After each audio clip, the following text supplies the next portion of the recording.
আপনাদের প্রত্যেককে ওয়েলকাম বাংলার খবর অফিসিয়াল ইউটিউব চ্যানেলে। যদি আজকে আপনারা এই চ্যানেলে নতুন হয়ে থাকেন, অবশ্যই সাবস্ক্রাইব করে নোটিফিকেশনটাকে অন করে রাখবেন। আপনারা যারা বেকার ভাতার টাকা পাচ্ছেন বা যুবশ্রী প্রকল্পের মাধ্যমে প্রত্যেক মাসে 1500 করে টাকা পাচ্ছেন, আপনারা অলরেডি জানেন আপনাদের প্রায় 5 থেকে 6 মাস টাকা ঢুকছে না, পেন্ডিং রয়েছে। সেই টাকাটা আপনার পাওয়ার কিন্তু সম্ভাবনা আছে প্রায় জানুয়ারি মাস নাগাদ। এটা কিন্তু আমরা আপনাদেরকে অলরেডি জানিয়েছিলাম। তো সেই টাকা পাওয়ার ডেট নিয়ে আজকের এই ভিডিওটা নয়, আজকে আমরা জানাবো আপনার যে অ্যানেক্সার 3 যে ফর্মটা আপনাদের ভর্তি করতে হয়, সেই ফর্ম ভর্তি করার ডেট কবে থেকে কতদিন পর্যন্ত চলবে সেটা নিয়ে কিন্তু আমরা আলোচনা করব। কারণ এই অ্যানেক্সার 3 ফর্মটা কিন্তু ভীষণ ভীষণ গুরুত্বপূর্ণ এই যুবশ্রী প্রকল্পের টাকা পাওয়ার ক্ষেত্রে। যদি আপনি অ্যানেক্সার 3 ফর্মটা ভর্তি না করেন, তাহলে কিন্তু যুবশ্রীর যে তালিকা রয়েছে সেখান থেকে কিন্তু আপনার নাম বাদ যাবে। আপনি কিন্তু আর মাসে 1500 করে টাকা পাবেন না।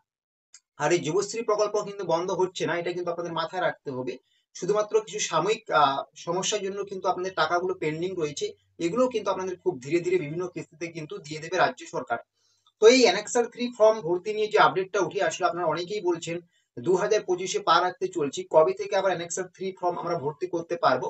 তো দেখুন, আপনাদের আমি বলবো এই অ্যানেক্সার 3 ফর্ম আপনারা তখনই এবার ভর্তি করতে পারবেন যখন আপনাদের বাকি যে টাকাগুলো আছে এই টাকাগুলো পুরোপুরি ক্লিয়ার হতে শুরু করবে, বা আপনাদের দীর্ঘ যে বেশ কয়েক মাসের টাকাগুলো বাকি আছে এগুলো যখনই ধাপে ধাপে দেওয়া শুরু হবে, ঠিক টাকা দেওয়া শুরু হওয়ার পরপরই কিন্তু আপনাদের অ্যানেক্সার 3 ফর্ম প্রক্রিয়া যেটা আছে ভর্তির, সেটা কিন্তু শুরু হবে। ঠিক আছে, এখনো পর্যন্ত আপনাদের কিন্তু অ্যানেক্সার 3 ফর্মের ভর্তির কোনো অফিসিয়ালি আপডেট নেই।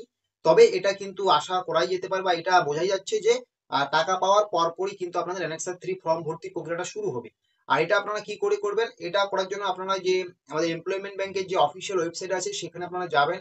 সেখানে আপনাদের আইডি দিয়ে লগ ইন করবেন। ঠিক আছে, যা আপনার আইডি রয়েছে লগ ইন করে আপনার প্রয়োজনীয় যে ডকুমেন্টস রয়েছে সেই ডকুমেন্টস দিয়ে সেগুলোকে আপনাকে কিন্তু এই যে অ্যানেক্সার 3 ফর্মটা রয়েছে সেটাকে সাবমিট করতে হবে। এবং এখানে কিন্তু আপনি অবশ্যই অরিজিনাল তথ্য দেওয়ার চেষ্টা করবেন, কোনো ফেক তথ্য দেবেন না। অনেক সময় আপনাকে কিন্তু ডকুমেন্ট ভেরিফিকেশনের জন্য বা পুরোটাই ভেরিফিকেশনের জন্য কিন্তু আপনাকে ডেকে নিতে পারে অফিসে। ঠিক আছে, তখন কিন্তু আপনি সমস্যায় পড়বেন। এবং আপনার যদি বাড়িতে একের অধিক এই যুবশ্রী প্রকল্পের টাকা পেয়ে থাকেন, তবুও কিন্তু আপনাদের এগুলো মাথায় রাখতে হবে, একজনের নাম কিন্তু বাতিল করতে হবে, না হলে কিন্তু আপনাদের দুজনেই টাকা পাওয়া বন্ধ হয়ে যাবে। ঠিক আছে, তো এটাই সব থেকে বড় আপডেট।